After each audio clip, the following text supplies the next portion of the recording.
Hey guys, tonight we're heading back in time, way back to a place where shoes could get you arrested, bread could land you in jail, and pigs sometimes needed lawyers. You're wandering the crooked lanes of a medieval European village under the creaky wooden sign of the local inn. The smell of soot, dung, and baking barley drifts lazily through the air. Lanterns swing gently from doorposts. Somewhere nearby, a goat sneezes. You step cautiously over puddles that are probably not just water, and suddenly a rooster crows. Bad move.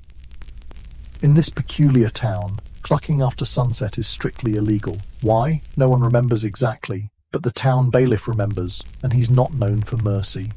So, before you get comfortable, take a moment to like the video and subscribe, but only if you genuinely enjoy what I do here. And let me know in the comments where you're listening from and what time it is there. I love seeing where these sleepy journeys take us all. Now dim the lights, maybe turn on a fan for that soft background hum, and let's ease into tonight's journey together. You shuffle toward the inn's low archway, ducking as your leather pouch jingles, a little too loud for comfort. Noise after sundown is discouraged here, you see, unless you're the town crier or a particularly loud cat. Even then, there are rules.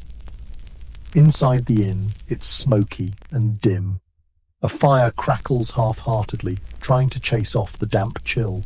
Locals huddle over mugs, muttering about the upcoming inspection by the Lord's steward. He's due to arrive tomorrow and will, among other things, check if anyone's shoes are longer than legally allowed. Apparently, pointy shoes have gotten too pointy lately. It's not just fashion, it's law. You glance at your own footwear. The curled toes are about 4 inches long, ornamental, sure, but common. Right? Well, not exactly. According to the sumptuary laws in force, in many parts of medieval Europe, shoe length was restricted by class. If you were a lowly peasant, you were allowed 2 inches. If you were middle ranking, say, a merchant, 3. Nobles, 6 inches and up, sometimes with bells on. Literally. Break the rules and you could be fined or forced to wear humiliating, corrective shoes made of wood. Some say one unlucky baker had to parade through town in wooden clogs shaped like fish, clapping loudly on cobblestones. Historians still argue whether that tale is real or just a tavern exaggeration. But either way, you now feel very self-conscious about your footwear. A dog yawns nearby, its collar jingling with a sound not unlike coins. You glance at it suspiciously. Coin-shaped tags. Suspicious. Dogs, like people, have their place, and their own weird rules. In some towns it was illegal to walk a dog on feast days. Not because dogs were evil, but because processions were supposed to be sacred, and dogs had a tendency to, well, relieve themselves on the holy cornerstones. You ease into a corner seat, grateful to be unnoticed for now. Outside, the curfew bell tolls once, an iron warning in the chill air. You're now officially not allowed to roam. Not without a candle, a bell, and a good excuse. These curfews, introduced in cities like Paris and London as early as the 13th century, were part fire safety, part crime prevention, and part good old control. After the bell rang, all hearths had to be extinguished. It's where the phrase "cover the fire" or couvre-feu comes from. Yes, that's where the word curfew originates. Imagine you're walking after dark. Maybe you're a miller returning from a late delivery. You round a corner and bam, you're questioned by the night watch. Do you have a lantern, a town seal, a prayer scroll? If not, you might be mistaken for a thief, a heretic, or a necromancer. Of course, the necromancers had their own set of issues. Some medieval towns banned carrying bones in public unless you were a cleric or doctor. And no, you couldn't say they were for soup. You sip from a steaming mug, something herbal and vaguely alarming. Mead with lavender, ale with fish sauce, hard to tell. Still, it's warm. The tavern keeper, a wiry woman with one eyebrow permanently raised, eyes your pouch. "You haven't got foreign coins, have you?" she asks. Turns out using clipped or light currency could be considered treasonous. In fact, tampering with coin edges or even possessing them was grounds for mutilation, not jail. Mutilation, the kind that involves branding irons and things best left unmentioned. Now you're regretting every purchase you made at the market. In the corner, two old men argue about chickens. "I'm telling you," one slurs, "they count as property. If mine lays in your yard, that egg's still mine by law." The other man scoffs. "Unless it hatches there, then it's a citizen of my land." That's not just drunken logic. In many villages, livestock laws were absurdly specific. A pig that wandered into a neighbour's field and gave birth could legally belong to the field's owner. Chickens were counted, eggs recorded, and disputes settled in local courts presided over by magistrates who may or may not have been sober. And remember that clucking? It wasn't just noise. Some medieval regions believed that nighttime rooster calls were bad omens or signs of demonic activity. So if your bird clucked after dark, people might suspect you were dabbling in forbidden things, like reading or herbalism. The fire pops. You jump. It's just the wood shifting, but your nerves are frayed. This town may be quiet, but it's far from peaceful. By now your eyelids are heavy. The rules, the rituals, the strange codes. They weigh down every action, every step. You reach down, tuck your illegal shoes under the bench, and lean back.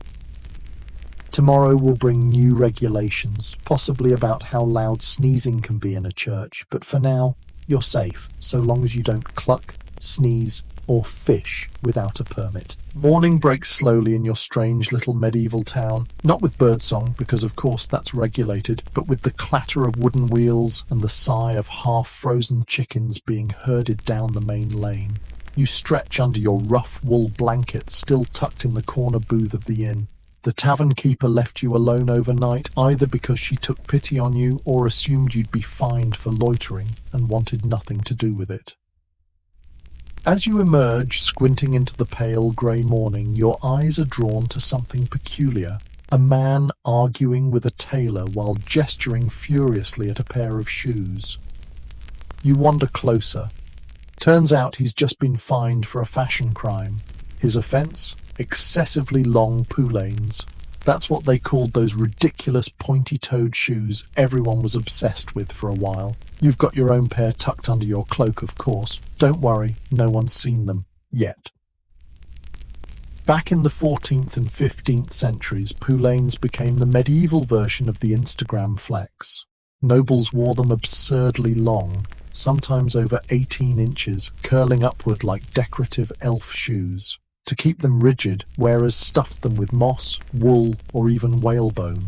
Imagine needing a separate servant just to walk upstairs in your shoes. Because yes, that happened. But not everyone could strut around like a curly-toed peacock. As fashion surged ahead of practicality, the authorities stepped in. Sumptuary laws, those fun little rules that told you exactly what you could wear depending on your social status, began cracking down. You, dear traveller, fall somewhere between commoner and ambitiously underdressed, so your pointy shoes are likely in violation. In England, laws passed under Edward IV in 1463 stated that shoes could not have toes longer than 2 inches unless you were of noble blood. The idea was to maintain clear visua, or differences between classes. Heaven forbid a blacksmith look like a duke from the ankles down. Historians still argue whether these laws were genuinely enforced or simply used as a way to extract extra taxes and fines from townsfolk looking a little too stylish. But regardless, tailors were expected to report fashion offenders, and in some places they even received a portion of the fine. You pause in front of a small wooden stall where a woman sells hose and garters. She glares at your exposed ankles. Scandalous. While not technically illegal, visible ankle flesh had started to draw attention from the local bishop, who declared it morally confusing. The rumour is someone tried to write it into law. Speaking of bishops, you spot one waddling through the square now, his robes trimmed with fur. He seems preoccupied with inspecting hats. He stops a man whose hood appears too expensive and whispers something to a nearby guard. Moments later, the hood is confiscated. Fashion policing wasn't just a class issue, it was a moral one. The church disapproved of vanity, especially when it crept into the lower classes. Even colours were regulated. You might love a rich crimson cloak, but unless you were a noblewoman or married to a merchant, it was off limits. Dyeing cloth red required imported cochineal or madder root, making it a sign of wealth. You, peasant traveller that you are, were expected to enjoy humble browns and greys, and maybe a dull blue if you were lucky. But back to those pointy shoes. A local priest once declared them the devil's claws, and sermons were preached about their sinful symbolism. One chronicler described them as the devil's fishing hooks for the soul. You wonder if someone really believed that, or if they just couldn't afford a good pair and were bitter about it. There's also the matter of shoe injuries. It's said that many people developed foot deformities from years of wearing poulaines. In fact, archaeological digs in London revealed skeletons with twisted toes and stress fractures, likely the result of impractical footwear. Imagine hobbling your way into sainthood because your fashionable boots destroyed your bones. A boy runs past you and trips over his own wooden clogs. You wince in sympathy. At least he's not wearing pattens. The wooden platform shoes people strapped over their regular footwear to avoid the ankle-deep muck of the streets. The higher the pattern, the more splash-proof your walk. But beware, fall in them, and the locals will laugh, loudly, and possibly fine you for disrupting street order, as happened in 1364 Bruges, when a merchant's wife toppled into a goose cart. You slip into a side alley, hoping to avoid any sudden inspections. A sign on a door reads, Shoemakers Guild, authorized footwear only, violators will be reported. Even shoemakers were bound by guild laws. They couldn't make certain styles unless commissioned by someone legally permitted to wear them.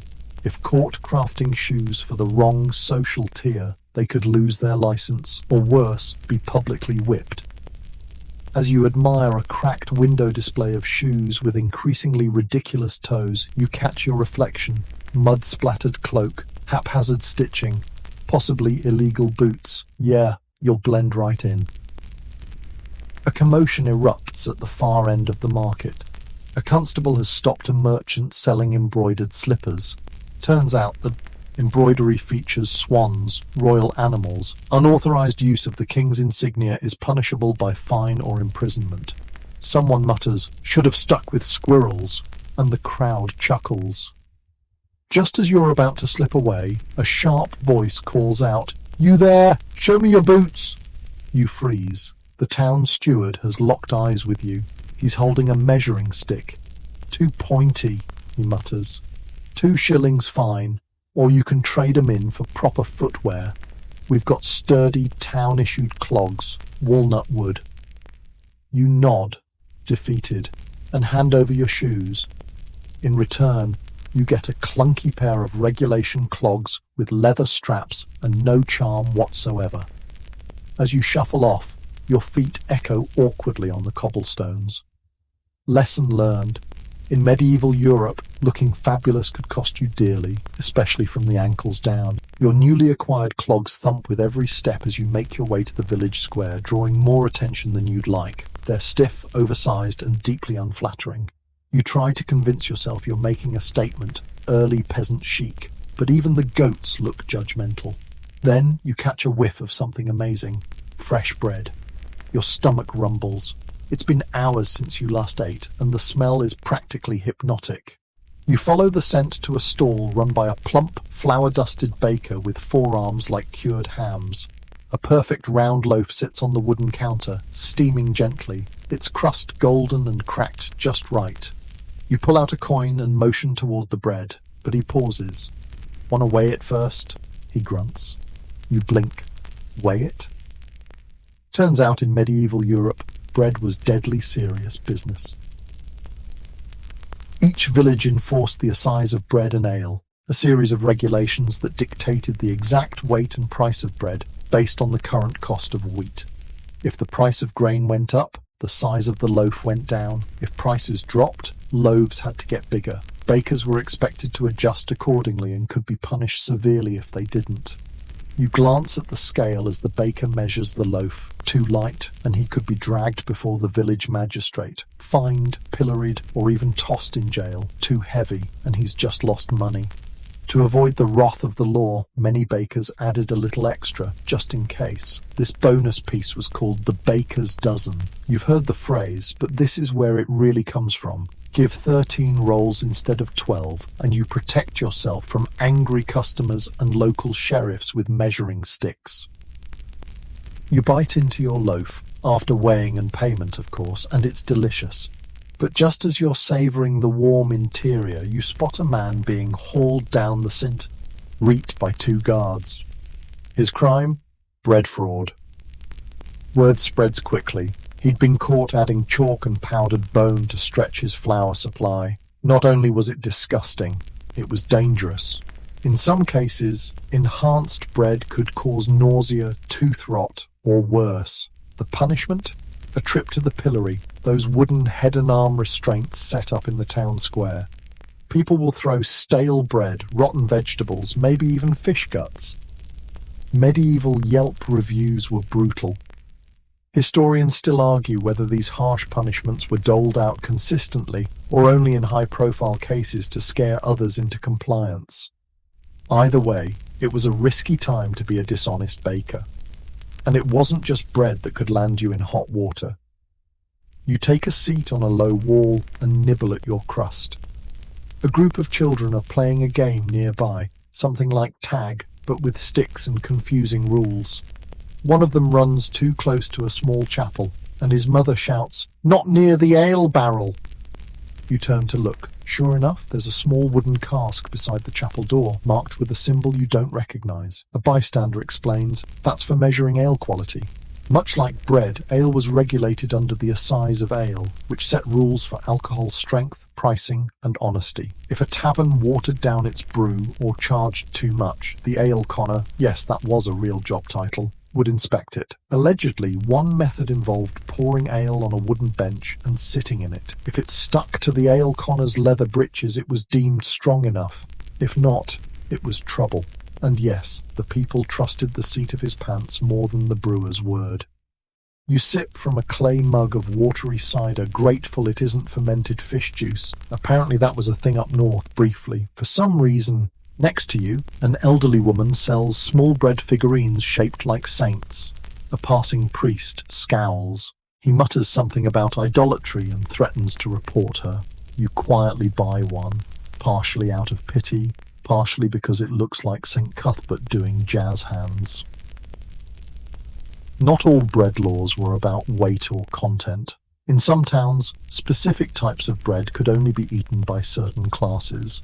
White bread, for example, known as manchet, was considered refined and was reserved for nobles. The rest of the population chewed on coarse brown loaves made from rye, barley, or a frightening mix called maslin. You'd need serious teeth for that. In periods of famine or poor harvest, bread riots weren't uncommon. People stormed bakeries or mills when prices soared or quality dropped. During the Great Famine of 1315 to 1317, records show people eating bark, roots, and ground acorns. Bread became a symbol of survival and resistance, and the authorities knew it. Even the baker's placement in town could determine their fate. Those living near mills had easier access to flour and fewer inspections. Bakers further out had to navigate corrupt toll collectors and tight quotas. You polish off the last bite of your bread and dust your hands. Just then, the bell from the town hall chimes twice. A new edict is being posted. Curious, you approach the growing crowd. It's a revision to the assize. Wheat prices dropped again, so bread must increase in size by precisely 5%. Bakers across the square groan audibly. One whispers, "There goes my profit." Another mutters, "Better start stretching it with boiled oats." You look down at your full belly, still digesting regulation-compliant carbohydrates.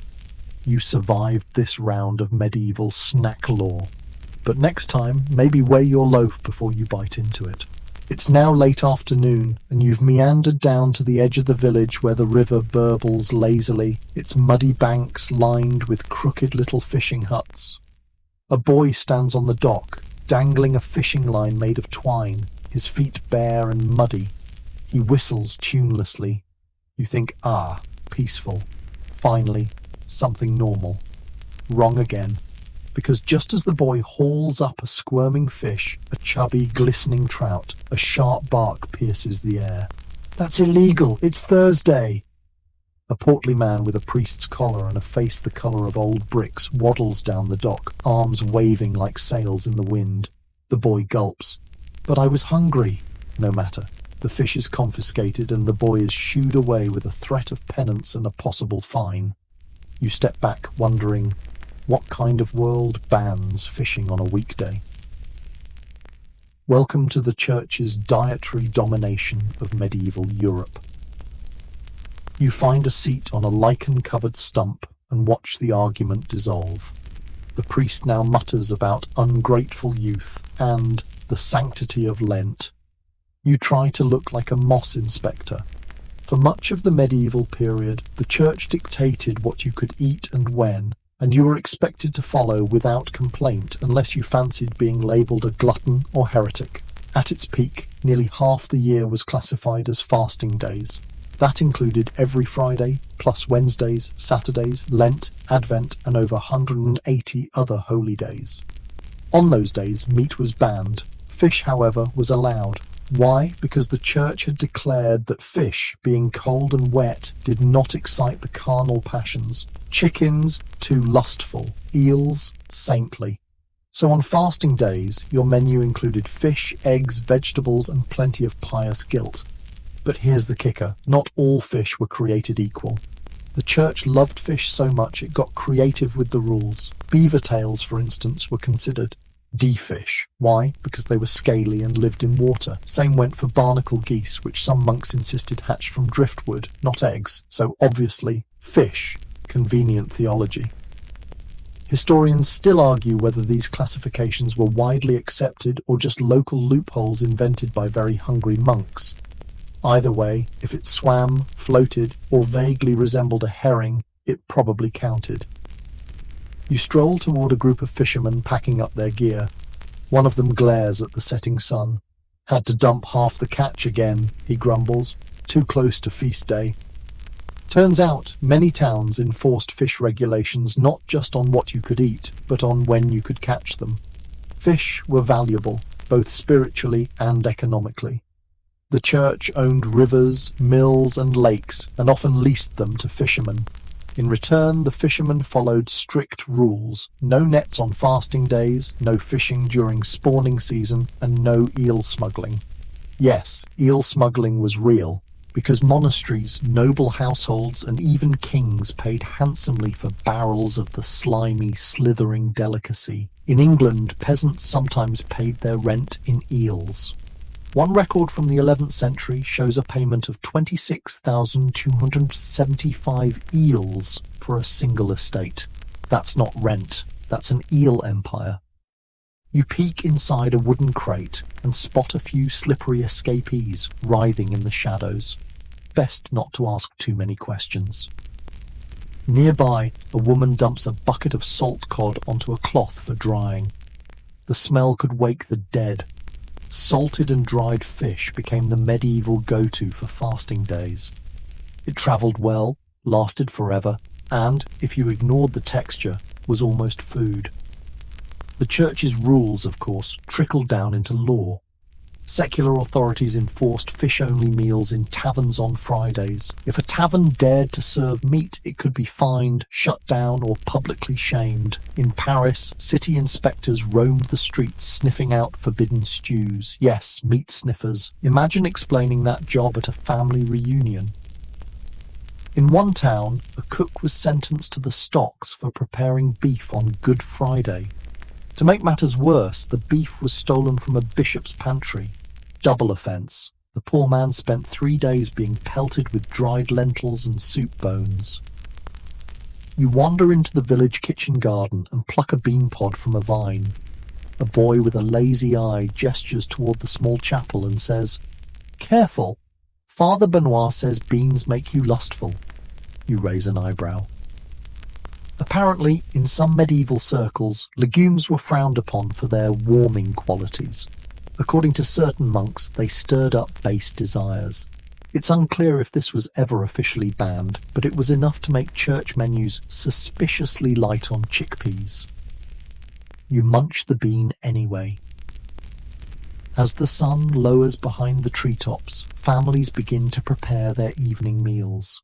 Fires are stoked, iron podes. It's clatter, but everyone's watching the day of the week like hawks. Tomorrow's Friday. No bacon, no mutton, just fish. And maybe eel, if you're feeling fancy or desperate. You pass a notice nailed to the mill house. It's a royal edict copied by the town scribe, and it reads, "Let it be known that all subjects shall observe the holy fast upon pain of fine or confinement. Let no soul tempt the flesh with unlawful meats, nor stir the stewpot with impure intent." Impure stewpot. Got it. You walk away, hands behind your back, feet aching in your clogs, stomach gently grumbling again. If you're going to survive in this world, you'll need a proper fish license, a saintly digestive system, and nerves of steel for the next time someone offers you church-approved beaver. You awaken the next morning to the solemn clang of a bell, deep, slow, and vaguely ominous. It echoes across the rooftops like a warning, though nobody seems to panic. A passing man carrying a basket of onions nods toward the sound and mutters, "Trial day." You pause mid-stretch. Trial? Curiosity piqued, you follow the slow-moving current of villagers toward the town square, where a wooden platform has been erected beside the pillory and the communal stocks. A large iron brazier glows at its centre. Several buckets of water sit nearby. The crowd gathers in a quiet, reverent semicircle, like they're about to watch a sacred ceremony. But no, you're about to witness something far more bewildering. Trial by ordeal. In our modern world, you might expect trials to involve witnesses, evidence, and the odd dramatic objection. But here in medieval Europe, when the facts were murky or someone just looked suspicious, the next best option was to let God decide. And God, apparently, had a flair for the theatrical. A man stands on the platform now, shirtless, wrists bound with rope. He's accused of theft, stealing apples from the monastery orchard, which, depending on the mood of the bishop, is either a minor sin or heresy-level crime. The local priest steps forward with a glowing iron rod pulled from the brazier. You blink. Yes, that's red-hot metal, and it's part of the legal process. This is trial by fire, one of several methods under the ordeal system used across medieval Europe. The man must walk 3 paces while holding the iron in his bare hand. Then his burns will be wrapped and sealed. After 3 days, the bandages will be removed. If the wounds are clean, it's a sign from God. He's innocent. If they're infected, guilty. Historians still argue whether local priests manipulated the results to protect friends or doom enemies. Some say wounds were treated with speeds. He sealed balms to speed healing. Others believe God was expected to sort it out with miraculous efficiency. Either way, the man grips the iron, flinching as it sears his palm. A hiss, a groan, then silence. He drops the rod and falls to his knees. The priest wraps the hand, whispers a prayer, and sends him away. The crowd disperses. But your day of legal absurdities is far from over.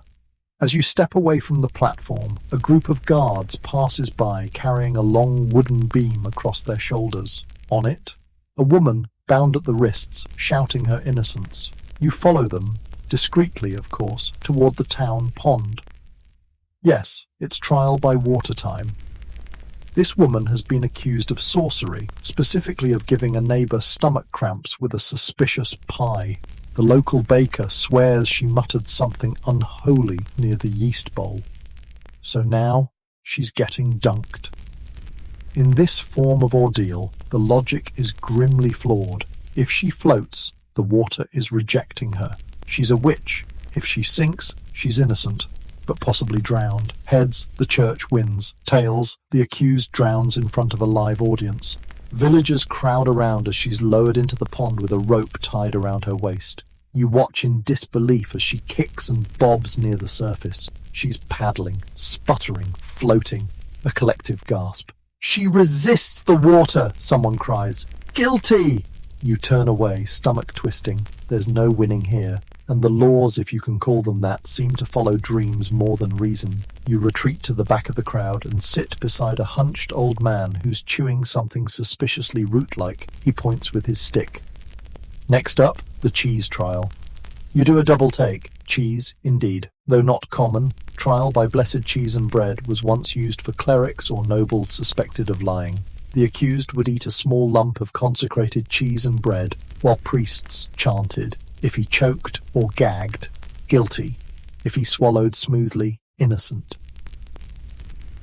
Historians debate whether this was symbolic theatre or sincere belief. One account tells of a bishop who demanded 10 monks chew identical pieces in unison to test God's impartiality. You try to imagine this courtroom scene, a long table, rows of bearded men nibbling curd while a choir hums in the background. Justice by dairy product. Elsewhere in certain Germanic tribes, trials involved duels. Combatants, often shirtless and barefoot, would fight with clubs or cudgels, sometimes on a tilting platform. Whoever fell off first lost, and was presumed guilty. You might think this only applied to men, but in one rare documented case, a husband and wife in marital dispute were made to fight. With rules, he had to stay in a pit up to his waist, while she moved freely with a stone in a sock. Progressive, questionable, entertaining, definitely. You wander back toward the town square, mind spinning. The brazier still glows faintly. The iron rests nearby, now cooling.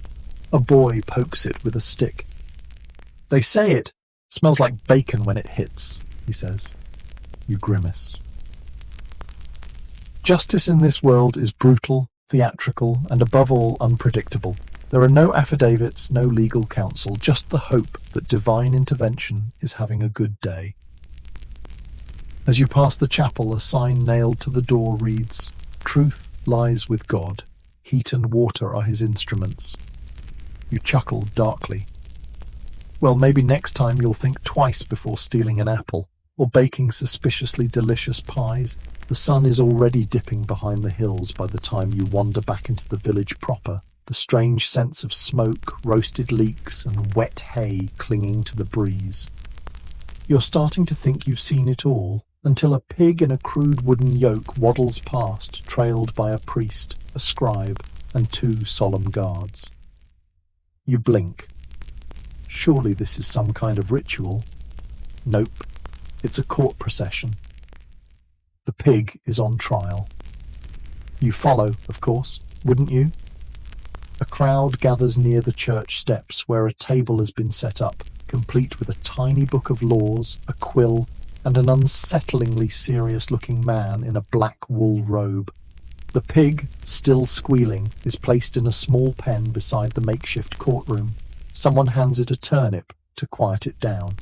It works. The pig munches and watches the proceedings like any other accused criminal might. This isn't a prank.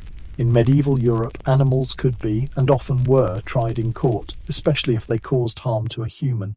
This pig, you overhear, had allegedly bitten a child, and now the wheels of medieval justice must turn. A scribe clears his throat and begins to read the charges aloud. "One sow, born of the swineherd of Jean de la Rue, did upon the 4th of May unlawfully maim and cause the death of young Martin, aged 3, whilst he was collecting dandelions." It sounds absurd, but animal trials were a real part of medieval legal life. From France to Switzerland, pigs, cows, horses, even insects like weevils were summoned to court. The pig is not the only one ever sentenced. In 1386, in Falaise, France, a sow was dressed in human clothes and hanged in public for murdering a child. Historians still argue whether these were serious legal matters or elaborate morality plays designed to reinforce religious order and human supremacy. Perhaps a little of both, but they were often lengthy, expensive, and well attended. You sit on the edge of a low stone wall, mesmerized. The priest now steps forward and gives a sermon on the wickedness of the flesh, even swine flesh, and how corruption spreads through the sins of all creatures, man or beast. The pig oinks once, unimpressed. And yes, the pig has a lawyer. Well, sort of. A court-appointed advocate stands and delivers a surprisingly eloquent defense, arguing that the animal acted on instinct, lacked the faculties for moral judgment, and had been poorly penned. In one famous 15th century case, the lawyer actually got a group of piglets pardoned, claiming they were too young to understand the crime committed by their mother. Today's pig isn't so lucky. After a brief consultation, the judge declares the sow guilty and sentences it to death by hanging. No one gasps, no one protests. It's just how things are. You walk away unsure whether to feel horrified or amused.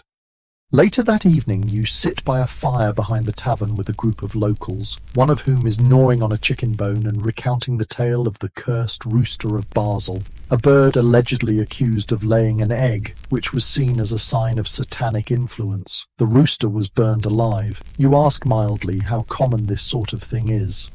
"Oh, more than you'd think," someone replies, tossing a bone into the flames. "Rats got excommunicated in autumn. Weevils were summoned in Saint Julien." You raise your brows.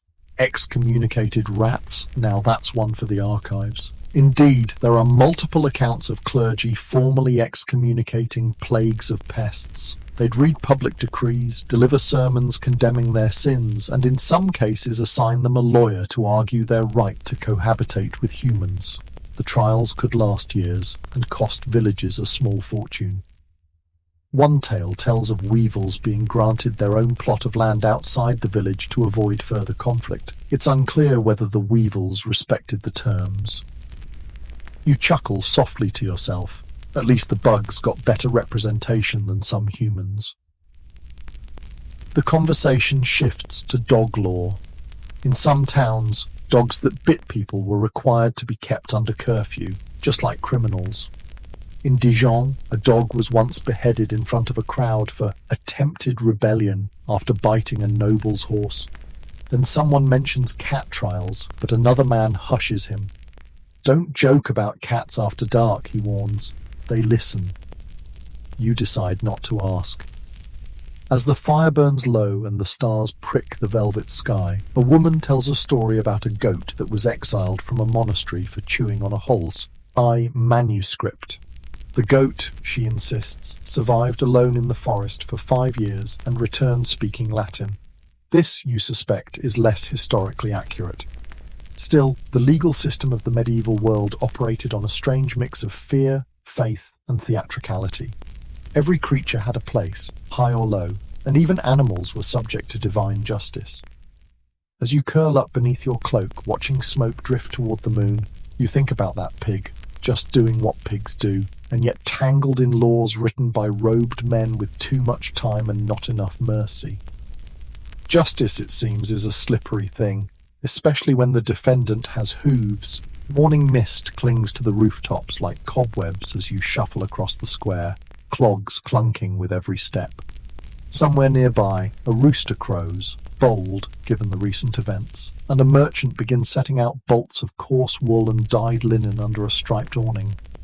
You stop short at the sight of a small crowd gathered around a man who's clearly in distress. He's clutching his chin like it's about to fall off, and next to him stands a town scribe holding a scroll with all the solemnity of a death warrant. Turns out the man has a beard, a full, flourishing, gloriously curly beard, and that is a problem. You ease closer. A woman whispers, "He's been warned 3 times. Thought he could get away with it." Another replies, "His beard's a foot long, practically treason." You blink. Beards? Illegal. Well, not exactly, just taxable. In certain parts of medieval Europe, particularly in the 16th century under rulers like Henry VIII. Facial hair became a luxury you had to pay for. Beard taxes were imposed, usually to encourage tidiness or assert royal control over fashion. The bigger and bushier the beard, the more you paid. Historians still argue whether these laws were widely enforced or simply symbolic, but the idea persisted: your face had to match your rank. You glance at your own reflection in a shop window, just a bit of stubble, technically within peasant tolerance, but one overeager tax collector might disagree. The man with the magnificent beard is now being fined. The town scribe reads aloud from a scroll. Having exceeded the allowable facial growth limit for non-nobles, and having failed to register said beard with the parish, you are hereby ordered to pay 4 silver groats, or submit to shearing by the constable's assistant. The assistant steps forward, holding a blade that looks more like a hedge trimmer than a razor. In some places, these X's weren't just a clever scheme, they were tied to deeper ideas about morality, hygiene, and class distinction. Beards were associated with wisdom in some circles, but in others they were seen as slovenly or rebellious. A clean-shaven face, especially in church, was considered respectful, and if the beard itself wasn't taxed, then the style might be. You pass a tailor's stall displaying facial hair sketches, thin goatees, long forked beards, curled moustaches, all labelled with little symbols. Knight, Abbey Clerk, Merchant, Level 2. It's like a medieval version of choosing your character in a beard-based video game. The tailor catches you looking. Careful, he says. Grow the wrong style, and they'll think you're trying to impersonate someone above your station. You chuckle, thinking he's joking, but no. Impersonating nobility, even visually, was often a serious crime. If your beard was too finely waxed, too long, or too sharply trimmed, people might accuse you of overstepping your social bounds. Worse, you could be charged with vanity, a spiritual offence that often carried more weight than actual theft. You stroll past a stone fountain and overhear a friar complaining about beards in church. He's citing a new decree that insists men over 50 must wear a chin cloth during Mass if they cannot afford a proper shave. It's the Lord's house, not a sheep's pen, he huffs. You wonder if there's a law against beardlessness too. Probably. Oddly, some rulers did the opposite. They banned beards entirely. Peter the Great in Russia famously ordered his subjects to shave or pay a fee. Those who paid were given a coin-shaped beard token to carry around as proof of payment. You imagine flashing your beard license to avoid sudden blade-based interventions. Here, though, it's more about the church. You notice a friar trimming a parishioner's whiskers with a shaky hand and a prayer. Vanity is the root of unrest, he mutters. A clean face is a clean soul. But even within the religious world, opinions on facial hair varied wildly. Some monks shaved everything, including the top of the head, while others grew long, wild beards as a sign of spiritual rejection of worldly norms. One saint reportedly braided his beard with nettles as penance.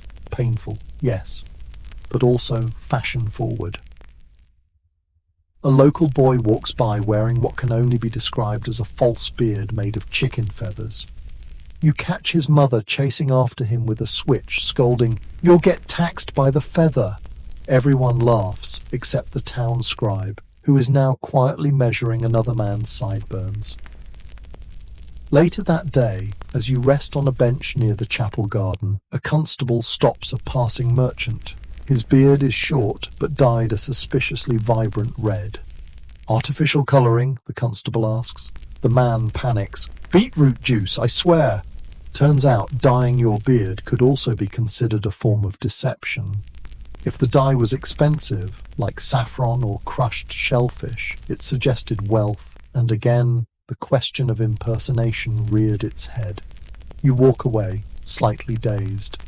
In this world, everything is policed. Your shoes, your bread, your fish, and now your facial hair.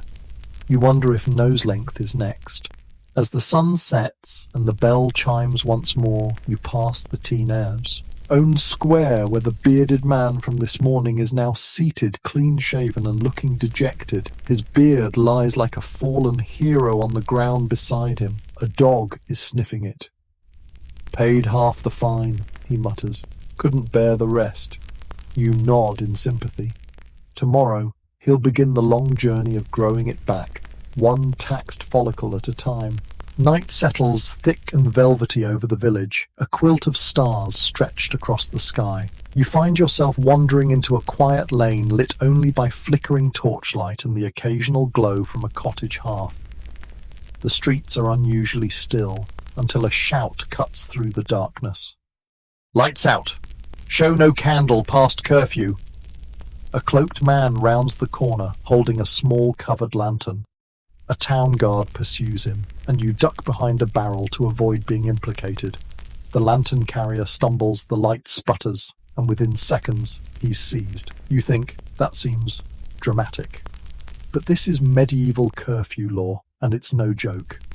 You stay low, listening as the guard scolds the man for violating the fire curfew, a nightly law requiring all open flames to be extinguished after the bell.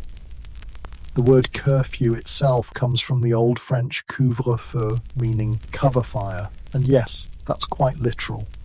At a certain hour, usually around sunset or shortly after, all households were expected to cover their hearths and candles. Not for bedtime ambiance, but for fire safety. Most homes in the village are made of timber, wattle and daub, basically dried mud and hope. Combine that with thatched roofs and indoor open flames, and you've got the medieval version of a tinderbox. A single knocked-over candle could wipe out an entire neighborhood. So curfew bells rang nightly to signal the end of all visible flame. Break the rule? You'd be fined. Repeatedly break it? You might be locked in the stocks, or, in some towns, publicly whipped with a fire-dampened birch switch. Symbolic perhaps, but effective. Historians still argue whether this was more about public order or genuine safety, but the nightly bell was as regular as sunrise.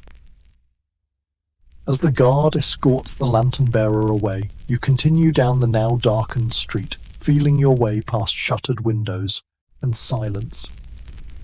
You spot a few homes with heavy iron pans resting over their hearths, actual fire covers, like lids for cauldrons. Simple, but life-saving. You remember hearing once that in London during the 12th century a baker's unattended oven caused a fire that destroyed much of the city. From then on, curfews were taken extremely seriously. But it wasn't just fire they were trying to extinguish, it was behaviour. You pass a stone plaque embedded in the wall of the Guildhall. The inscription reads, "Let peace rest where flame sleeps. Let order hold where darkness watches." Poetic, sure, but also ominous. Because after curfew, life changed. Travel was restricted, taverns shuttered, street wandering became suspicious by default. If you were caught out after the bell, you were either a criminal, a drunkard, or a spy, sometimes all three.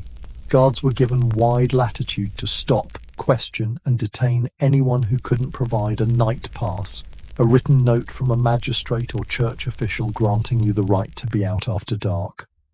You have no such note. Best keep moving. You duck into a narrow alley behind a cooper's shop, hoping to avoid further attention. A whispered voice nearby startles you.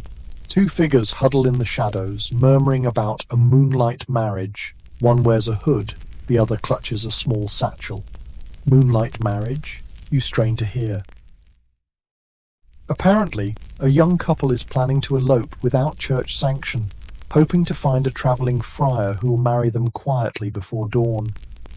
Technically, marriage outside church oversight isn't strictly illegal, but it's frowned upon, and depending on the region, can void inheritance rights, trigger land disputes, and draw accusations of fornication, which is, unsurprisingly, also illegal. You leave them to their risky romance and make your way toward the outskirts, where you spot a dim orange glow ahead, a cottage, a light in the window. Bold. As you approach, you notice the shutters are slightly ajar. Inside, a family is still awake, gathered around a dim hearth.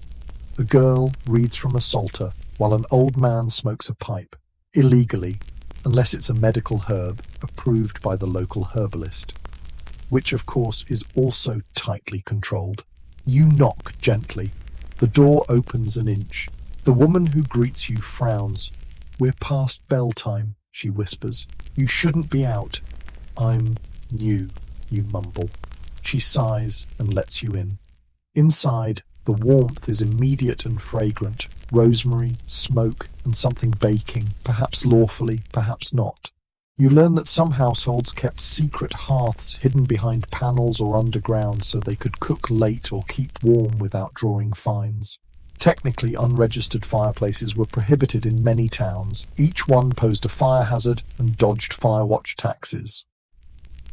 In one city, chimney sweeps were deputized to report unauthorized flues. One famous sweep named Gilbert the Soot was credited with discovering 19 illegal fireplaces and was awarded a bonus of 2 boiled eggs and a length of wool. You sip a cup of warm milk, grateful to be indoors. And yet even here, conversation feels hushed, words measured. A single torch seen from the wrong window could invite a fine, or a patrol, or worse. You lean toward the hearth and notice the fire cover, a thick slab of clay resting nearby, ready to be slammed over the flames if anyone knocks. It's a strange life, this medieval nightly routine. Darkness as law, silence as safety. As you curl up near the fire, drowsy now, you hear the curfew bell again, this time faint and distant, another village settling into sanctioned darkness. Your eyes drift shut as the fire dies low. No light, no sound, just the weight of centuries pressing gently on your chest. Morning breaks with a grey drizzle that seeps into your cloak and trickles down the back of your neck. You're cold, slightly damp, and wondering if the fire curfew law extends to foggy tea. Probably. Everything else seems to. You trudge into the market square, where stalls are being assembled under the weary gaze of sleep-deprived merchants. You're hoping for something warm, maybe even cheerful. Instead, you walk right into the grim heart of sumptuary law. It starts with a scream. A young man, no more than 18, is being yanked by the sleeve from a haberdasher's stall. His offence? Wearing crimson silk. Crimson silk. You could understand if he were flailing around with a sword or trying to rob someone or even yelling curse words at a nun. But this poor soul is being dragged away because he dressed too nicely.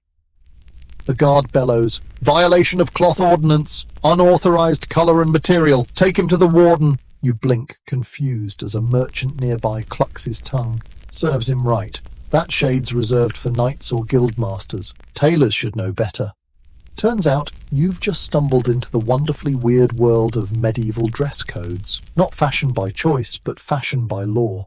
Across much of medieval Europe, sumptuary laws dictated exactly what you could wear based on your class, profession, gender, and even marital status. These laws were designed to preserve the rigid social hierarchy by making wealth visible and untouchable. You peek at your own outfit, mud-streaked, woolen, possibly damp from sleeping near a law-breaking hearth. Safe. The young man in crimson is now being led away to pay a fine he probably can't afford.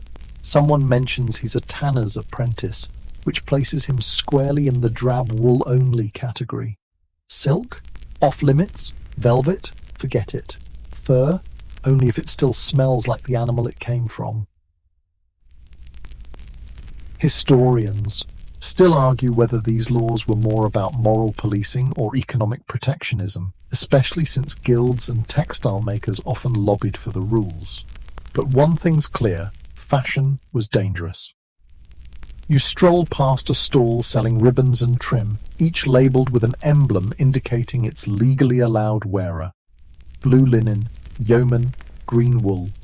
Artisans and miners, scarlet, nobles and military officers, gold-threaded trim, guildmasters or clergy, black velvet, reserved for mourning widows and judges only. You ask the vendor, what happens if someone wears the wrong thing? She shrugs. Public shaming usually, or fines, sometimes a head shave. You glance back toward the crimson wearer. His hair still looks intact, for now. You turn a corner and find yourself in the shoemaker's quarter. A sign above a doorway reads, "Know thy soul, cobbler certified class, wear only." Yes, even shoes were governed. In some cities, laws dictated the length of shoe points depending on status. Nobles might have shoes with long, curling toes, poulaines, measuring up to 24 inches, but if a peasant tried to wear anything longer than 6 inches, he'd be fined or mocked relentlessly. In 1362, English laws decreed that the lower classes couldn't wear shoes of silk, nor velvet, nor any manner of costliness. Imagine being arrested for having too fancy a heel. Actually don't. It's still too early in the day. Nearby, a mother is reprimanding her daughter for tying a ribbon in her hair. "You're not betrothed," she hisses. "Do you want them to think you're available for courtship?" Apparently, even colours signalled relationship status. Married women wore veils, widows wore black or grey, young women wore white or yellow, but never green, unless you were secretly engaged, in which case green was a subtle clue to potential suitors. You make a mental note: never wear green. It's a legal minefield. A large woman with an apron full of turnips tells you a story about her cousin who wore a fox fur mantle to a winter feast and got slapped with a fine that cost her a whole month's wages. "Too many tails," the guard said. "Looked too noble." In some towns, tailors were required to register garments with the guild before selling them, including colour, fabric, and recipient. If someone bought a tunic above their station, the tailor could be punished too. Imagine trying to buy a shirt and the shopkeeper whispers, "Sorry, you don't look noble enough for corduroy." You pass a seamstress who is quietly picking out gold thread from a stolen doublet to disguise it as legal. She nods to you, but doesn't stop working. Despite the absurdity, the purpose of these laws made a strange kind of sense, for the time. They were designed to visually enforce the class system, to prevent merchants and commoners from looking too rich, too confident, too similar to their betters. It wasn't just about fashion, it was about identity, order, and fear. By mid-afternoon, the drizzle has turned to proper rain. You find shelter under a fabric awning, watching as the square turns slick and slippery. A man rushes past in a cloak dyed deep indigo, an illegal shade for anyone not of noble blood. Two guards tuck. Notice. He's gone before they catch him.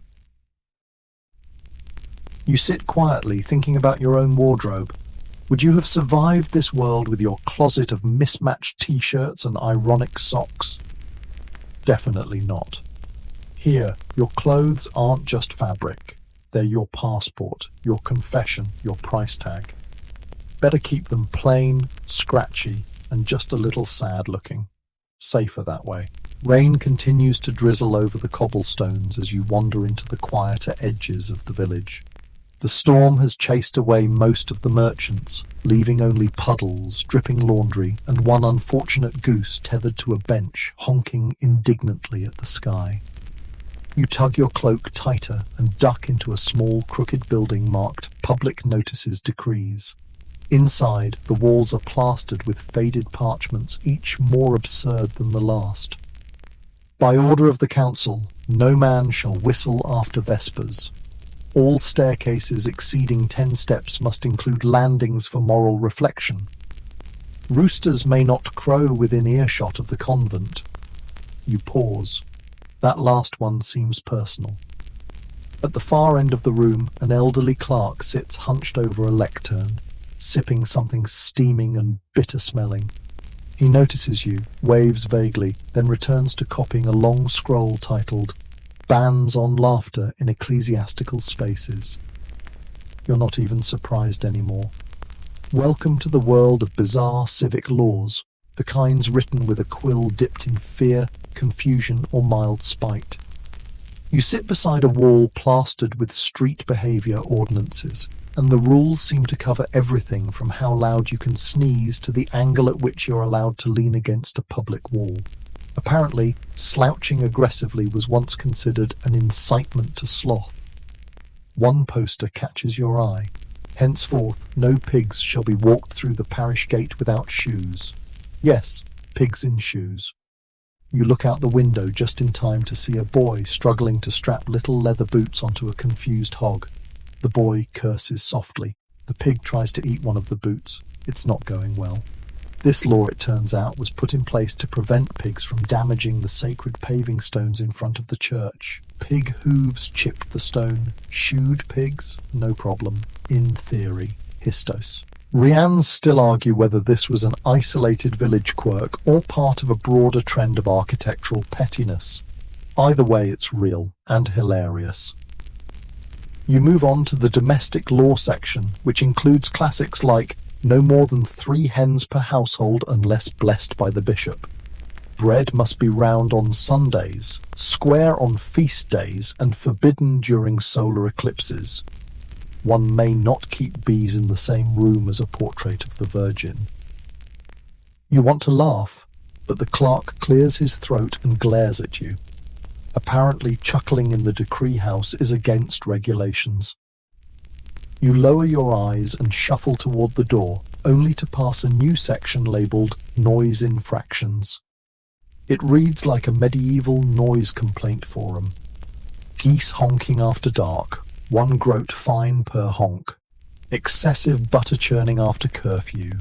Shoe cobbling may not exceed 30 taps per minute before sunrise. String instruments must be tuned to church pitch or not at all. You step back outside and find that the rain has slowed to a misty drizzle. Across the lane, a young woman hammers on a dulcimer, completely oblivious to the tuning law. You wonder how long before she's reported.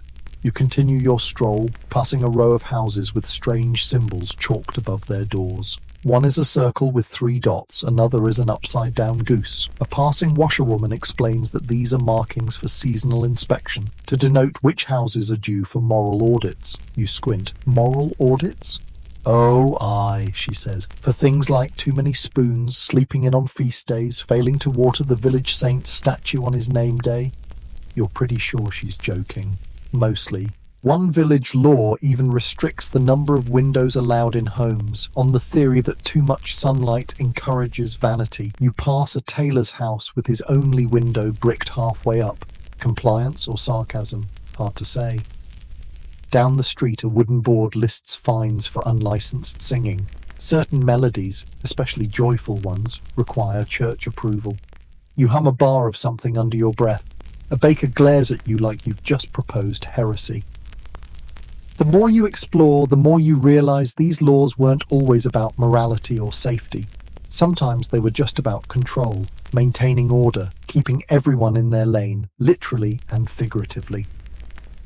Some laws were based on superstition. No washing clothes on Wednesdays, no touching frogs after harvest, no drawing water from the west-facing well after the second cockcrow. Others were deeply petty. No naming your ox after a saint, no dyeing fabric in the town font, no keeping left-handed spoons. Left-handed spoons. Truly a lost civilization. As evening settles again, you find a sheltered bench beside the old pillory. It's worn smooth by centuries of elbows and mistakes. Carved into the side is a short poem, laws of mud and oak and soot, binding hands and wagging foot. They call it justice, plain and fair. But mind your pig and comb your hair. You chuckle, quietly. Wouldn't want to incur a post-curfew mirth fine. Tomorrow, no doubt, you'll uncover more rules, stranger still. But for now, the fog deepens, the lanterns gutter, and your boots squeak faintly in the wet. The village sleeps beneath a blanket of laws, and so do you. You awaken the next day to a sound you've come to dread, the heavy, hollow clang of the town bell. But this time it's not a fire curfew or a pig trial, it's market inspection day. And that means one thing: weights, measures, and very serious cheese drama. You follow the villagers as they shuffle toward the central square, some clutching baskets, others nervously eyeing their own wares. The merchant stalls today aren't selling, they're being judged. 2 stern men from the Guild of Waymasters are going stall to stall with scales, sticks, and a suspicious-looking string of dried peas.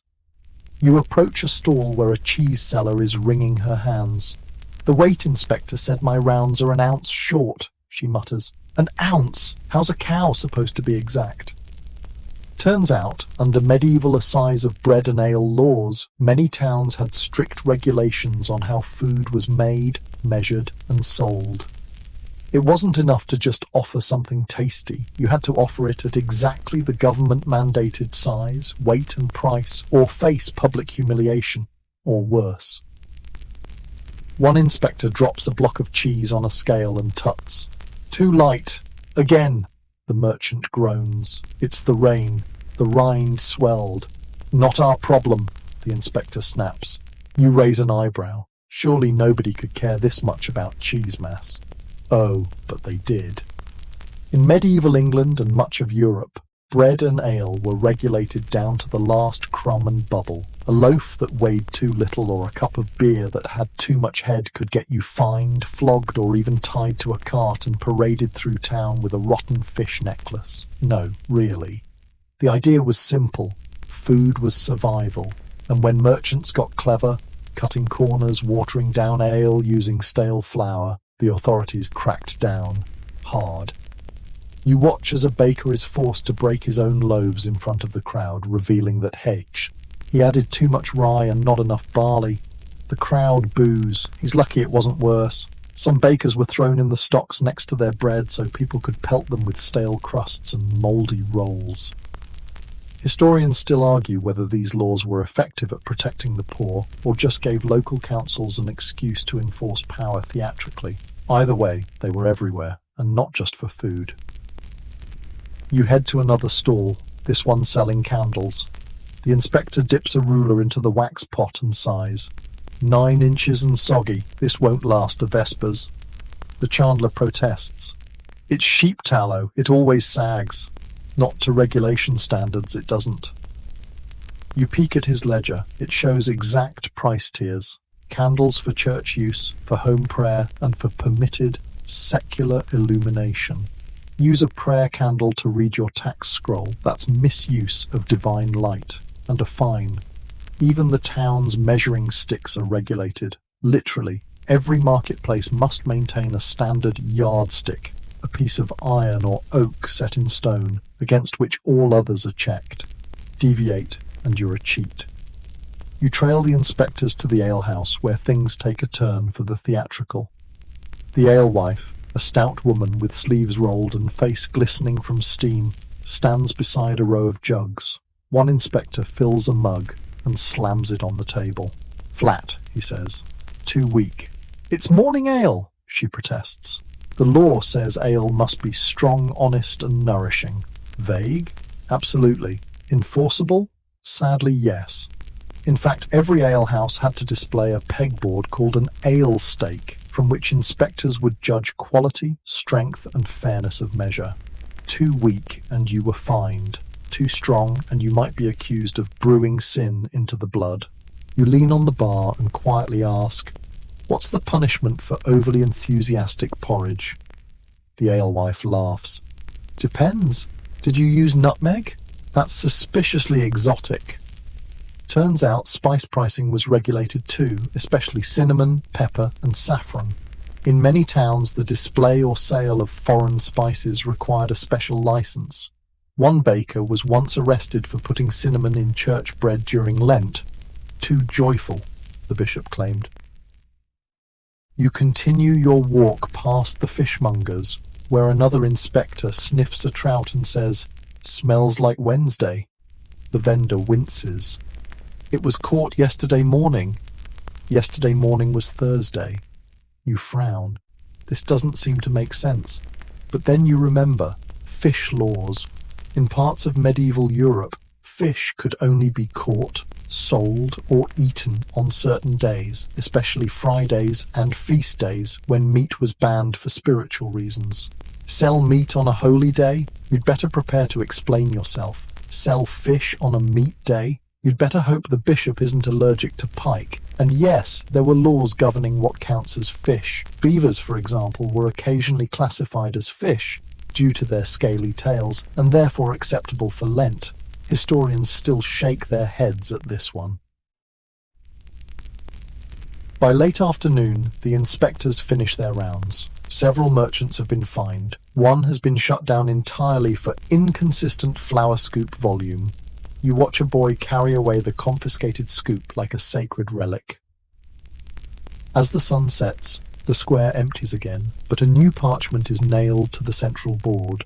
Let all who trade in goods remember, that which is light shall not pass as heavy, that which is watery shall not pass as wholesome, and that which is foreign shall not pass without tax. You reread the last line and shake your head. Somewhere a spice seller is stuffing cloves into it. It's boot, hoping nobody checks. By now you're starting to understand. Medieval life isn't just ruled by strange laws. It's measured, weighed, calculated and sniff-tested, sometimes with dried peas, sometimes with your dignity on the line. And yet, amid the ridiculousness, there's something oddly comforting in it all. Even if your cheese gets you fined. The next morning, the sun peeks through your shutters, casting golden slats across the floor and waking you far earlier than you'd like. You stretch, yawn, and immediately duck as a rooster lets out a shrill crow just outside your window. You groan, not because of the rooster, but because today is, according to the crier yelling from the square, Sanitary Inspection and Public Behaviour Correction Day. You don't even know what that means yet, and you're already exhausted. You step out into the street and are greeted by an odd scene. Villagers scrubbing their doorsteps with what looks like ash water and rosemary, a child sweeping mud from the cobbles, and a man tossing what can only be described as a very guilty-looking cat into a barrel of soapy water. The man sees your confusion and shrugs. Law says all animals must be cleaned, lest pestilence arise from their underbellies. You decide to walk quickly in the opposite direction. Turns out medieval cities and towns, though not always successful, tried hard to keep things clean. Or at least cleanish. Because when you build entire cities without plumbing, sewers or waste treatment, your only hope is strict, strange laws and lots of buckets. You pass a baker who's laying fresh straw in front of his door. He glances up. New ordinance, he explains. Every shop must lay clean straw daily to absorb the muck. You glance down. The road is a glistening blend of mud, horse droppings, and something that might be cabbage. You nod. Fair. Historically, towns appointed muckrakers and scavengers whose job it was to patrol the streets and report anyone not keeping their area tidy. These weren't volunteers. They were assigned, sometimes against their will, and paid a small stipend to poke around people's gutters and shout at careless apprentices. One such man, just down the lane, is measuring the depth of a puddle with a stick. No drainage, he mutters, making a mark on a wax tablet. 6 inches, that's a slipper hazard. You keep walking. You soon find yourself in the town's designated waste disposal zone, which is basically a wide ditch with the poetic name Laleth Mire. A man stands guard over it, checking to ensure people are disposing of waste at the right hour and in the right direction. Downstream only, he yells, pointing at an unfortunate soul pouring fish guts into the wrong side. You don't stick around to see the consequences. Nearby, a town constable unfurls a scroll and begins reading loudly. Let it be known, no chamber pot shall be emptied from an upper window unless preceded by 3 clear cries of Gardy-loo. Failure to do so shall result in confiscation of the pot. Gardy-loo. The medieval equivalent of incoming. It's your last warning before a bucket of night soil lands on your head. You look up. Every window above you is shuttered. Still, you sidestep to the opposite curb, just in case. Historians still argue whether such rules were consistently followed or merely theatrical, but one thing's clear, waste disposal was deadly serious. Human waste, animal remains, food scraps, everything had to go somewhere, and if it ended up in the wrong place, so did blame. In fact, in some cities there were laws about how much your household could stink. If your home gave off an offensive odour detectable beyond the 3rd house, you were legally required to clean it, or pay a fine and a visit from the sanitation jury. Yes, that was a real thing. Even public bathhouses, when they existed, were heavily regulated. In many towns, mixed bathing was outlawed, as was excessive scrubbing, which was believed to strip away divine protection and more likely disturb the church's sense of decorum. You pass a faded sign outside a shuttered bathhouse. No singing, no soap sharing, no loitering after rinse. Apparently, hygiene had a time limit. You pause at the fountain, hoping to wash your hands, but a boy with a red ribbon around his arm stops you. "Registered washer only," he says. "Public wells are limited to guild-approved users during daylight." You frown. "I'm not allowed to wash?" He shrugs. "Unless it's a holy day, or you've got chickens." You don't. You walk away grimy. Back in the market square, a man is being berated for spitting in public, a punishable offence in many medieval cities. The fine? 1 copper coin and public apology. If you spit twice, double the fine, and someone gets to kick your shoe. You sit at the edge of a dry well, pondering how anyone managed to survive all this without hand sanitizer, plumbing, or therapy. Then someone offers you a slice of pie. You hesitate. "Don't worry," she says. "I washed the apples in vinegar, not rainwater." Ah, yes, another rule.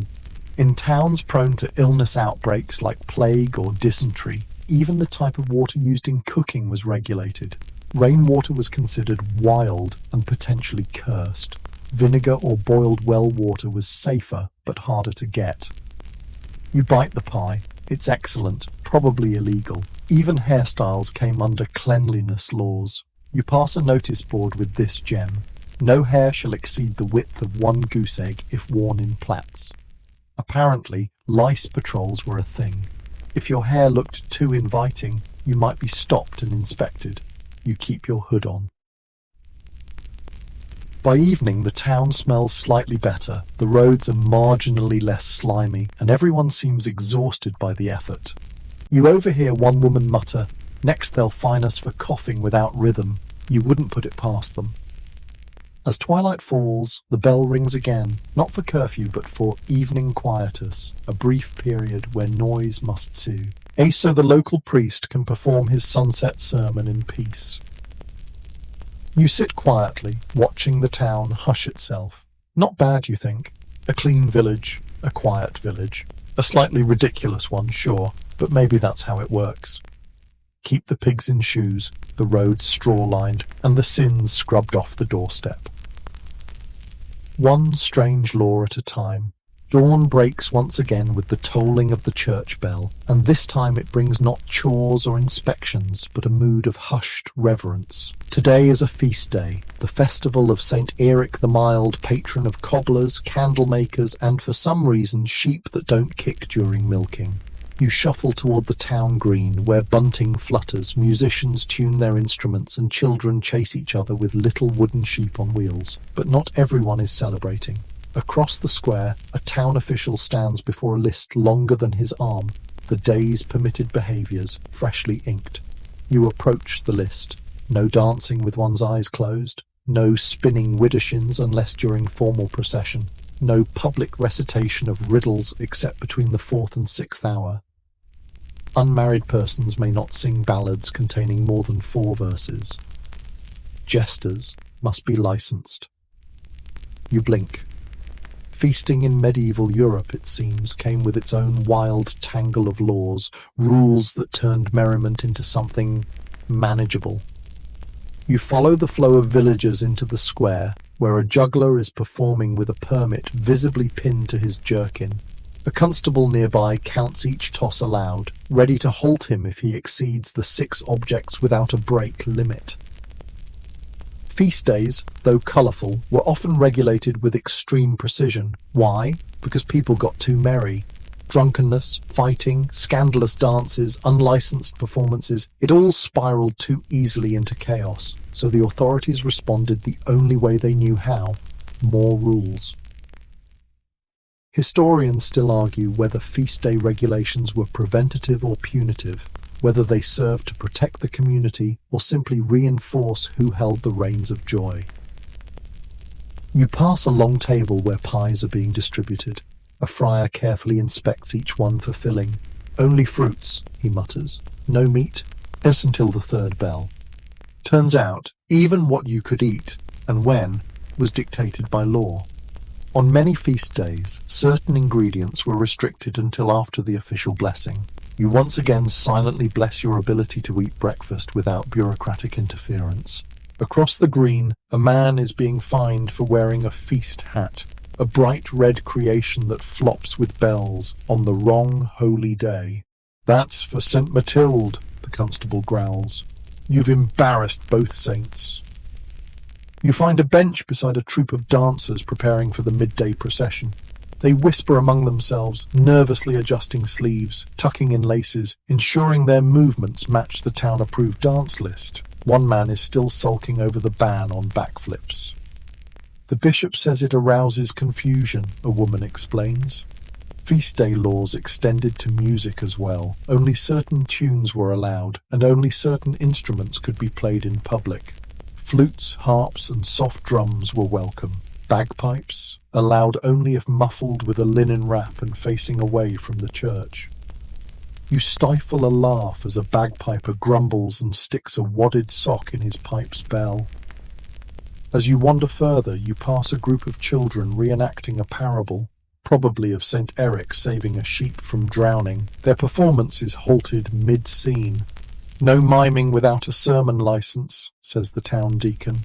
You catch a whiff of roasted something and turn to find a massive spit roast turning over a smoky fire. A man in a wool hat stabs a sausage with a stick and frowns. "They said no pork until sunset," he mumbles, eyes darting. Turns out, different meats had assigned time slots, partly for religious reasons and partly to regulate indigestion-related behavior. Someone once fought a monk over duck legs. Now duck is banned until dusk. Even cheering is regulated. A posted placard nearby reads, "No clapping during prayers. No whistling within sight of the crucifix. Shouting, 'Hurrah!' must be performed with appropriate reverence."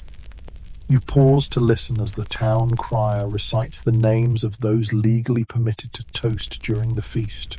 Only merchants, clergy, and widows over 60. Toasting outside of this list may result in pint forfeiture and a stern talking to. As the afternoon rolls on, you witness a full parade of controlled joy. Dancing that doesn't twirl too hard, food that doesn't sizzle too early, and jokes that come with footnotes.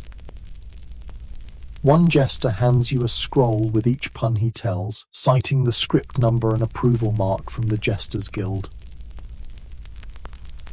And yet, you can't help but enjoy yourself. The rules are ridiculous, yes, but they're shared absurdities. Everyone knows them, everyone bends under them, and everyone laughs, quietly, legally, and only during approved times. As dusk falls, the town gathers for the official communal cheer. One long, slow hurrah performed in unison. Children wave little flags. Musicians carefully pluck 3 approved notes. And for a moment, the joy slips through the cracks. People smile without permits. A couple dances slightly offbeat. A child sings all 5 verses of a forbidden ballad. No one stops them. Because at the end of the day, even in a world drowning in laws, joy finds its way out, sometimes disguised as rule-following, sometimes hidden in plain sight. You lean back, full of pie and regulations, watching the stars emerge. St. Eric would be proud. The day after the feast begins slowly. Hungover chickens shuffle across the road, and someone's harp lies abandoned in the mud. You wander through the quiet village, the scent of last night's roast goose still lingering in the air. The bells toll, not for celebration this time, but for the morning court session.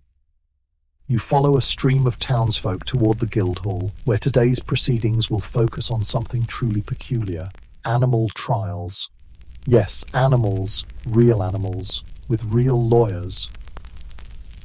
You find a place among the crowd just in time to hear the town bailiff bellow, "Bring forth the accused!"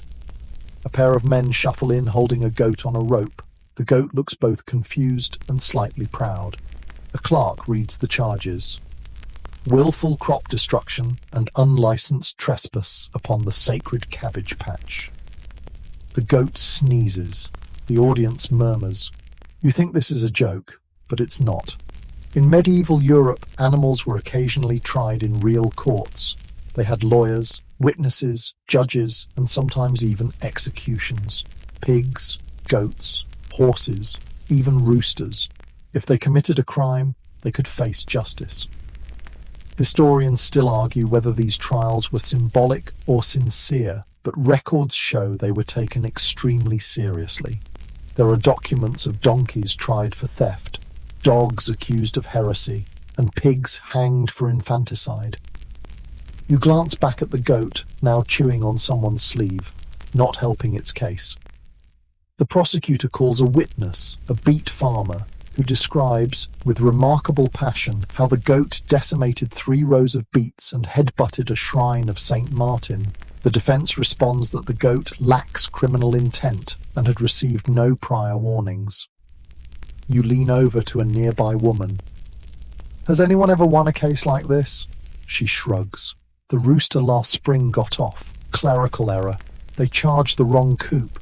The judge bangs a gavel made for Emma repurposed shoehorn and declares the goat guilty, sentencing it to a week in the town stable without treats and 2 days of public penance wearing a cabbage wreath. Justice is swift and deeply weird, but it doesn't end there. You follow the crowd outside to see another trial setting up, this time not for an animal, but a local vegetable seller accused of cursing someone's apples. The accusation? She stared too long at a barrel of apples and they went brown. Not exactly hard evidence. Welcome to the realm of superstition laws, where the line between legal and magical gets very, very thin. Many medieval towns had strict ordinances against enchantment, sorcery, malediction, and other vaguely defined acts of causing things to go wrong without visible cause. You didn't have to be caught brewing potions. Just being unlucky or weird could be enough. The woman defends herself eloquently, arguing she has no control over apple browning and that she merely has a naturally intense gaze. The court compromises. She must wear a ribbon over her eyes on market days and avoid barrels of fruit. You wander away from the crowd, pondering how easy it would have been to become a suspect. Did your neighbour's bread fall flat? Witchcraft. Did your cow miscarry? Hexed. Did your bucket splinter on the Sabbath? Probably demons. There were even laws against using toads in non-essential ways. One statute you read in a village square declared, "Let no man place a hedgehog in a sock with malicious intent." You pass a small shrine to St. Julian where people are lining up to swear oaths by relics, another legal quirk of the time. Witness testimony often required divine backing, and nothing said, "I'm telling the truth," like placing your hand on a saint's femur fragment and making a solemn vow. A man next in line mutters, "I saw her sweep counterclockwise right before the rain came." No context needed. Probably a crime. Just beyond the shrine, a wooden board lists forbidden omens. Dropping bread, butter side down on holy days, hearing your name whispered by a goose, finding a snail in your left shoe, seeing 3 black dogs before sunrise, each one apparently carried legal consequences ranging from mandatory confession to temporary exile to purgative fasting, which sounds like either penance or very bad soup. You can't help but marvel at how much of the law is based not just on actions, but on intentions, signs, and vibes. The belief was that the world was held together by fragile balances between man and nature, God and sin, cabbage and goat. Break the harmony and law would restore it, however strangely. Later in the day you return to the hall to find a trial for a cart. Yes, the object itself. Apparently, it had malfunctioned and caused injury, and now the owner is demanding compensation from the carpenter who made it. The cart is wheeled into the hall and placed in the centre like a mute defendant. The carpenter argues that the wheels split because the cart was left out in the rain. The judge, rubbing his temples, calls for a timber expert. An old man arrives, knocks on the wheel with his cane, sniffs the axle, and nods. Elm, poorly cured. That's a 3-week soak job. Should have been 5. Verdict, partial refund, and the cart is sentenced to a week of public ridicule. A sign is hung around its frame. I broke too soon. As the crowd disperses, you can't help but admire the bizarre logic of it all. In this world, anything can be judged. Anyone or anything can stand trial. If it's part of your life, it's part of the system. The laws don't always make sense, but they do make order. Strange, uncomfortable, but somehow consistent. You sit on the courthouse steps as the bell rings again. The goat wanders past, now wearing a cabbage wreath and looking positively unbothered. Honestly, you envy him. The final day of your strange legal odyssey begins with stillness. The village is quieter than usual. Even the roosters seem hesitant to crow, as if they too fear being cited for unsanctioned exuberance. You wrap your cloak tightly and take a slow walk through the emptying streets, past shuttered stalls and half-erased chalk markings on doors. You're starting to notice things differently now. Every wall, every step, every silence is framed by a rule. You arrive at the small chapel near the southern gate, just as a minor procession emerges. Today isn't a feast or festival. It's Court of Souls Day, when villagers bring forth strange cases that don't fit anywhere else. It's a sort of spiritual catch-all for accusations that are invisible, unprovable, or somehow in between. You join the modest crowd gathering at the edge of the square. An old woman is arguing that her dreams were stolen by a jealous cousin, and a miller swears that his flour has been cursed to attract beetles that only march in the shape of the bishop's nose. The judges today aren't clerics or constables. They're the parish elders, semi-retired thinkers who wear robes too large and speak slowly, as though translating directly from Latin with every word. The dream theft case is dismissed due to insufficient ethereal residue. The beetle case is taken under consideration. You're not sure if they're joking. No one laughs. Then a man steps forward, arms crossed, to lodge an accusation so peculiar you lean in closer. "My neighbour," he says, "has trained his bees to hum profane hymns." The judge strokes his beard. "Are they discernible to the ear?" "They hum Ave Satanas when near the rosemary bush," the man insists. A hush falls. One of the elders writes something on a long scroll and declares, "We'll have the monk apiarist investigate." You rub your temples. You're not even surprised anymore. This is the final tier of medieval law, the spiritual and the surreal, where faith, folklore and fear all find their way into parchment and punishment. These laws weren't written in stone so much as whispers turned official, stories that became mandates, warnings that morphed into sentences. You recall reading about towns where sighing too heavily in a graveyard was fined, where naming your child after a living saint required approval from a bishop and a divine suitability test. One particularly memorable ordinance banned walking backward near holy wells, for fear it would unwind time. Historians still argue whether these customs were born of mass delusion or simply desperation to make sense of a chaotic world. You pass a pillar inscribed with an oath for shepherds. "I shall not count my sheep in multiples of 13, nor allow them to look upon eclipses." Superstition, absolutely. But if that oath made one shepherd feel safer under the stars, maybe that's enough. Your final stop is the Hall of Proclamations, where all village laws are stored, displayed, and occasionally re-inked when the old ones fade. You walk its dim corridor in silence, reading fragments of parchment as old as dust. No shadows shall be cast across the altar past the second bell. All cats shall be respected as potential witches' scouts. One may not whistle while carrying onions, save for mournful tunes. Some of the rules are so absurd, you almost laugh. But then you remember the goat, the cart, the beetles, and suddenly they all feel oddly plausible. At the end of the hall, a carved stone reads, "Order, even when foolish, is still order. Chaos wears many faces, and laughter too loud may be one of them." You sit beneath the inscription, exhausted but oddly comforted.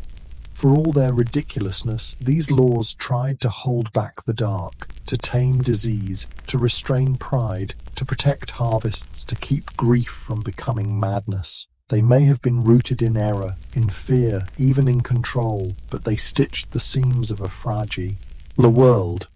You close your eyes. You imagine a time when the world made a little less sense than it does now, or maybe just a different kind of sense. Either way, you've survived. No fine, no cabbage wreath, just a brain full of rules you'll never forget. And somewhere behind you, very faintly, a goat sneezes.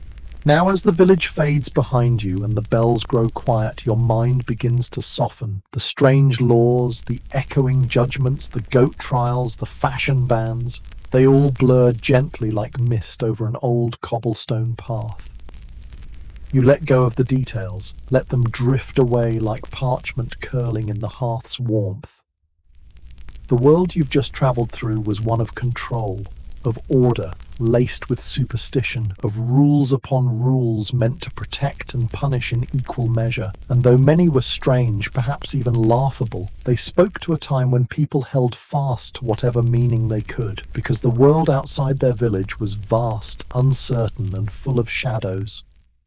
Breathe in slowly, let the weight of their fears float away. Breathe out even slower, and feel your own world wrap around you like a warm blanket.